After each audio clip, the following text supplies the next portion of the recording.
जन्मदिन के दिन ही फांसी की सजा सुना दी।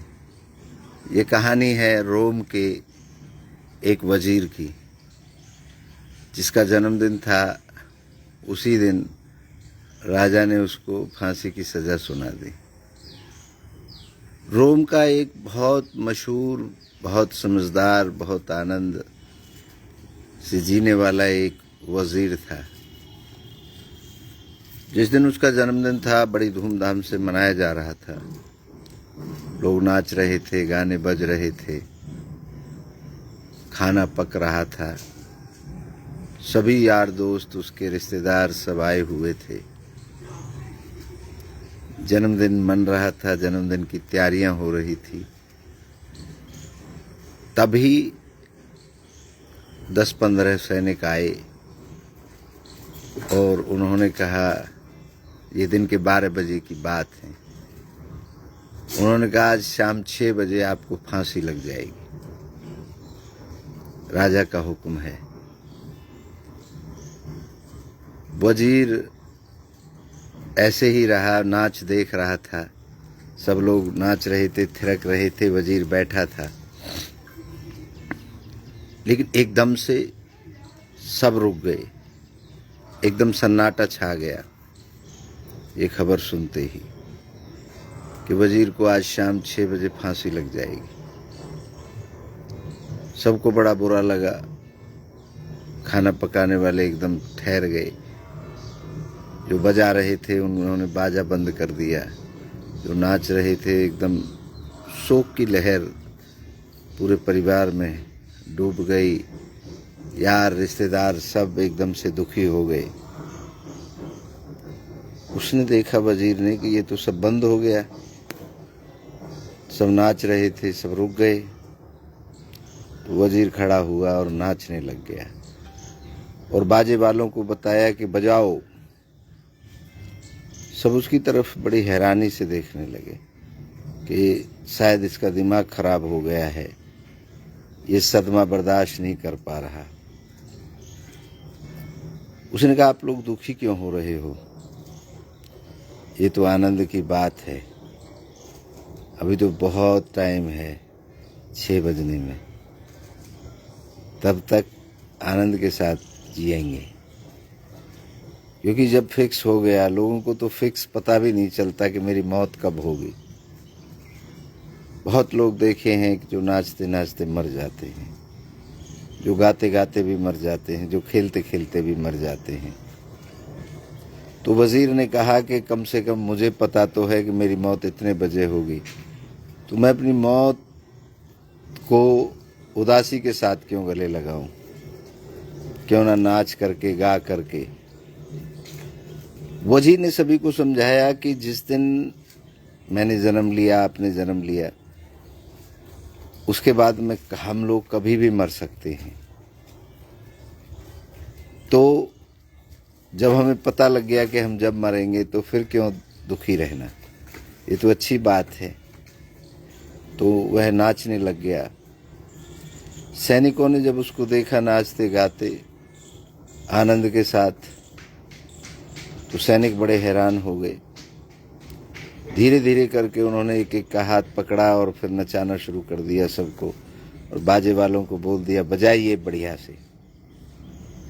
और खुद नाचने लग गया, बड़ी मस्त आनंद में नाचने लग गया। ये दृश्य देख करके सभी जो सैनिक थे वो वापस गए और राजा को ये सूचना दी। राजा को बड़ी हैरानी हुई। राजा को कोई पुराना बदला लेना था वजीर से, लेकिन उसने समय का इंतज़ार किया कि जब ये पूरा खुशी में होगा तब इसको दुख दूंगा, तब इसको मारूंगा, तब इसको बदला लूंगा। तो राजा भी बड़ा हैरान हो गया कि वो इतना खुश है तो क्यों है। तो राजा से रुका नहीं गया। राजा खुद चल करके उसके घर पहुंचा, वजीर के। तो राजा पूछने लगा कि जो तुम्हें पता है शाम को 6 बजे मर जाओगे, तो क्यों इतना खुश क्यों हो रहे हो? वजीर ठाका लगा के हंसा। धन्यवाद देता हूँ, आपका धन्यवाद देता हूँ कि आपकी वजह से कम मुझे ये तो पता लग गया मेरी मौत जब होगी। दूसरा, लोगों को यही पता नहीं चलता कि मेरी मौत कब होगी और अचानक हो जाती है। हो सकता है उस समय वो उदास हों, दुखी हों, परेशान हों, लेकिन जब मुझे पता है कि मेरी मौत होनी है तो मैं दुखी होकर के क्यों मरूं, क्यों इस संसार को छोड़ूं। राजा बहुत हैरान हो गया। राजा ने कहा, जो आदमी मौत को सुनकर भी हंसता है, गाता है, नाचता है, गले लगाता है मौत को, उसको मारने से कोई फायदा नहीं है। वो तो मौत को जीत चुका है, जी चुका है। जो डरता है उसे और डराया जाता है, परेशान किया जाता है। तो राजा खुद अपने फैसले को बदलने पर मजबूर हो गया और राजा खुद भी नाचने लगा। ये आपकी इच्छा पर डिपेंड करता है। जब आपको दुख मिलता है, दुख आता है, तो आपको ऐसा लगता है कि सारी दुनिया खत्म हो गई, सारी खुशियां खत्म हो गई, अब तो कुछ रहा ही नहीं।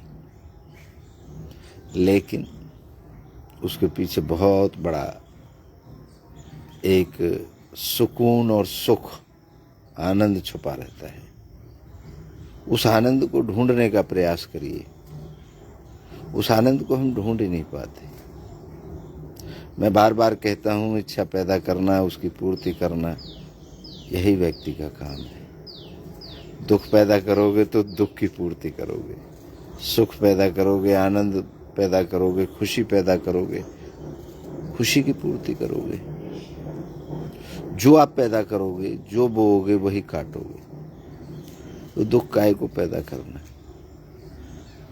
इच्छा सुख की करिए, आनंद की करिए, प्रसन्नता की करिए, कर्म की करिए।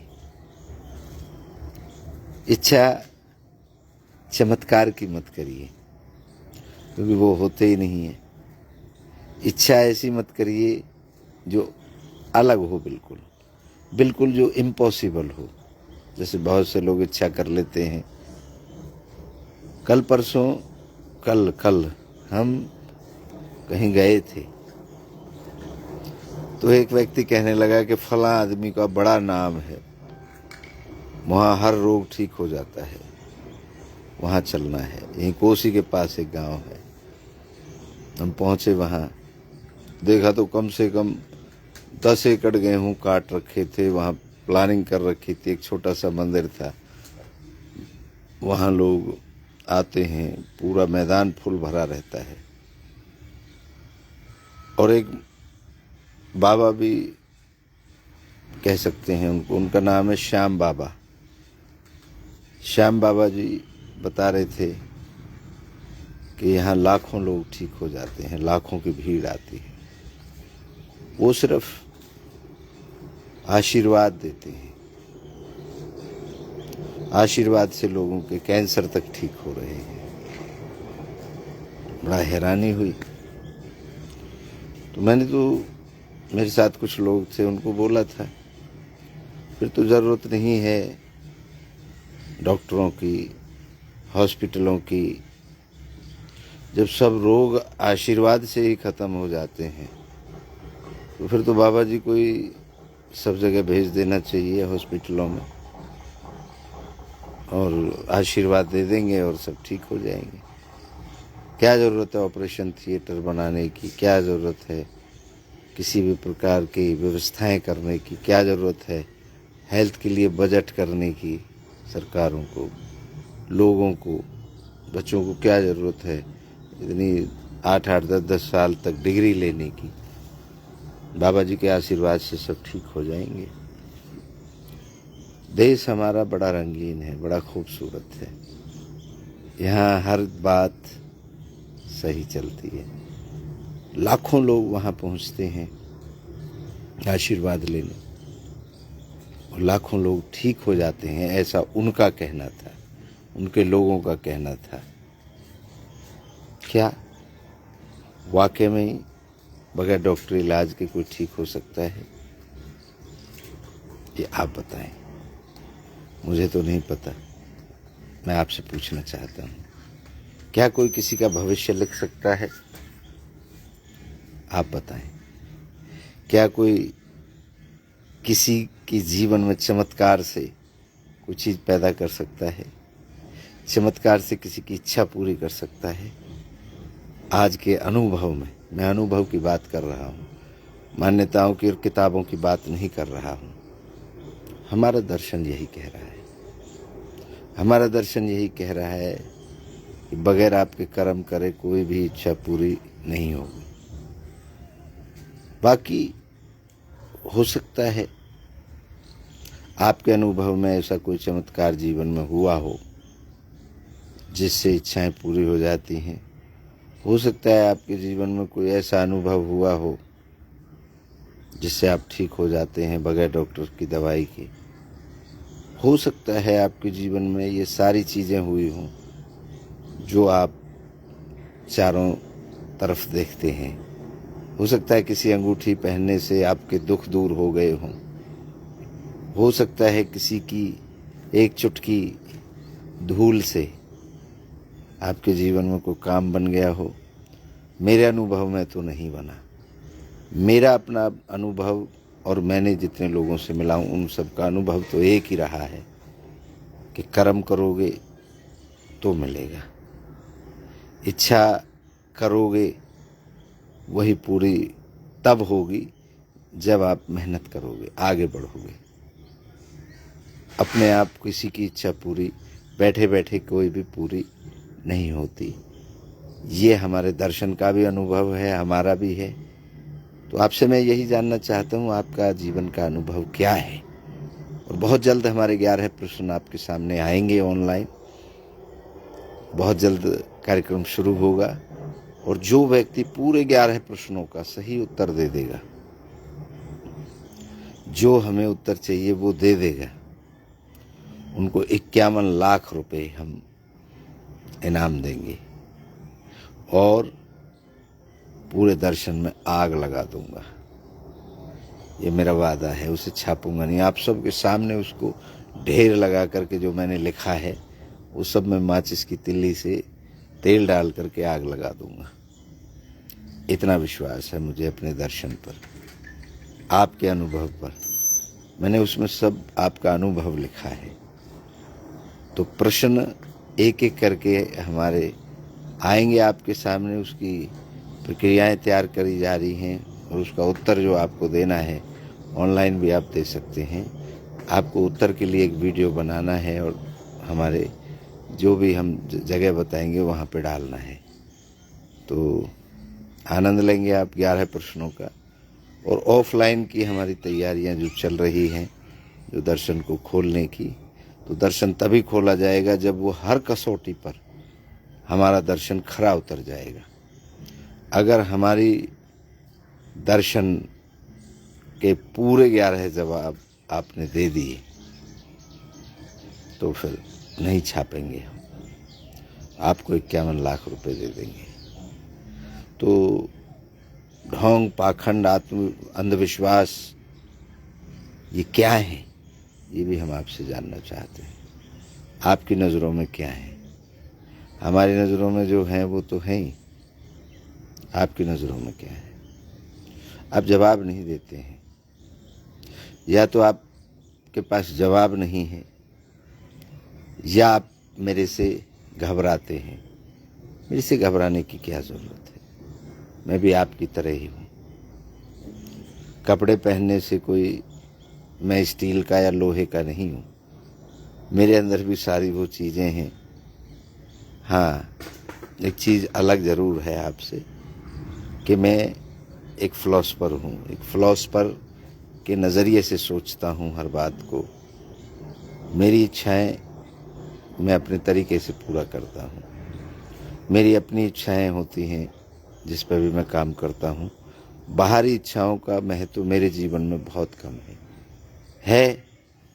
कपड़े लत्ते पहनने को लेके, खाने को लेके, गाड़ियों को लेके, क्योंकि जो अवेलेबल है मैं उनको बना तो नहीं सकता। तो जो मार्केट में अवेलेबल है मैं उन्हीं को यूज़ करता हूँ। लेकिन करने के लिए कुछ इच्छाएं ऐसी ज़्यादातर मेरी इच्छाएं मेरी अंदर से आती हैं, उनको पूर्ण करने में लगा रहता हूँ। आप भी विचार करके देखिए, अलग इच्छा अगर आपके अंदर से उठती है कोई, तो उससे घबराइए मत।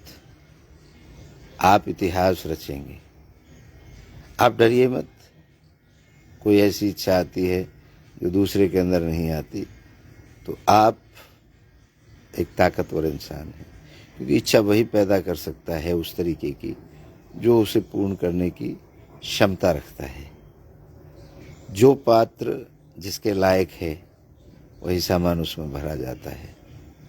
तो आप ऐसे पात्र हैं जो आपके अंदर अद्भुत और हटके इच्छा पैदा होती है, तो आप अच्छे हैं, सभी के अंदर उठती हैं, लेकिन अगर आप उसको दबा देते हैं तो ये आपकी कमजोरी की निशानी है।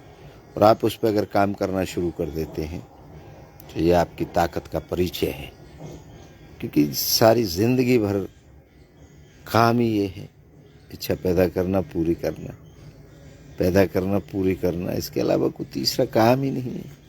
जब तीसरा काम ही नहीं है तो इच्छाएं पैदा करिए और उनको पूर्ण करने के लिए अपनी दौड़ लगाइए। बहुत लोग मेरे से कहते हैं, मेरे अपने जो समझते हैं, वो ये कहते हैं कि आप शांत नहीं रहते, आसानी से जो चीज़ें चल रही हैं उनको नहीं चलने देते, आप तो रोड अटका देते हैं। एग्जैक्टली, जो स्मूथ चल रही है उसमें तो हमारा रोल ही ख़त्म हो गया ना। उसको और हार्ड बनाना और उसको उसके अंदर बदलाव करना, उसको और प्रोग्रेसिव करना, यही तो हमारा काम है, आपका काम है। जो अवेलेबल है उसमें आपकी क्या भागीदारी है? जो इजीली रन कर रहा है सामान, काम, उसमें आपका क्या रोल है? कुछ भी नहीं मेरे हिसाब से। तो वो तो चल ही रहा है, उसको और हार्ड बनाएंगे तभी नई मुसीबतें आएंगी, और नई मुसीबतें आएंगी तो उनको हम हल ढूंढेंगे। हल ढूंढेंगे तो हम अपने आप काम करेंगे, और जब हल नहीं ढूंढेंगे स्मूथ चलती रहेंगी। और जिस दिन स्मूथ चलते चलते आदत पड़ गई हमें, हाँ हम तो स्मूथ में ही रेस्ट कर रहे हैं, और एकदम से उसमें प्रॉब्लम आ जाएगी, तो फिर क्या होगा? तो भाई मेरा उत्तर उन लोगों के लिए ये है जो मेरे बारे में ऐसा सोचते हैं कि इसको तो शांति रहती नहीं, कुछ ना कुछ गलत करता रहता है। वो गलत समझते हैं। जो हटके करता है उसको लोग शुरू में गलत ही समझते हैं, लेकिन गलत कुछ नहीं है इस धरती पर। जो आपकी इच्छा में आ गया वो कहीं ना कहीं एग्जिस्ट करता है। उस पात्र को आपको चुना है उस इच्छा ने, तभी आपके अंदर वो उत्पन्न हुई है, और आप उसे पूर्ण करने की क्षमता रखते हैं। मेरा तो ये अनुभव है। आपका अनुभव क्या है? वीडियो काफ़ी लंबी हो गई, अगले पार्ट में कुछ और बात करेंगे। तो बहुत जल्द आपके 11 प्रश्न आपके सामने आने वाले हैं, तैयारी शुरू करो। कोई किताब नहीं पढ़नी है आपको, बस जीवन के अनुभव से उत्तर देना है। और मैं बार बार यही कह रहा हूँ, दूध मुँहे बच्चे से लेके आखिरी सांस ले रहा व्यक्ति इस प्रतियोगिता में भाग लेगा, और उन सब के जीवन में घटी हुई घटनाओं से संबंधित पर्सन रहेंगे। हर व्यक्ति, अनपढ़, पढ़ा लिखा, किसी धर्म, किसी जाति, मतलब इसमें कोई पैमाना ही नहीं है। हर व्यक्ति भागीदार बन सकता है, लेकिन इतनी इच्छा जरूर होनी चाहिए कि भाई मैं भी इसमें भाग लूँगा। तो आप सभी से आह्वान करता हूँ, अपील करता हूँ, आप सभी इस विश्वव्यापी प्रतियोगिता में ज़रूर भाग लें। हो सकता है 51 लाख रुपए आप जीत जाएं, बिल्कुल हो सकता है। ऐसा नहीं कि मैं इस लायक नहीं हूँ, नहीं, आप हो सकते हैं। तो मैं इंतज़ार करूँगा आपका। इस वीडियो पे भी आप अपनी राय, मशवरा दे सकते हैं। तो चलिए मिलते हैं नए अगले एपिसोड में, एक नई कहानी, एक नई बात, एक नई योजना के साथ। आप सभी की इच्छाओं को एक बार नमन करता हूँ। आप सबकी जय हो, आपकी हर इच्छा पूर्ण हो। धन्यवाद।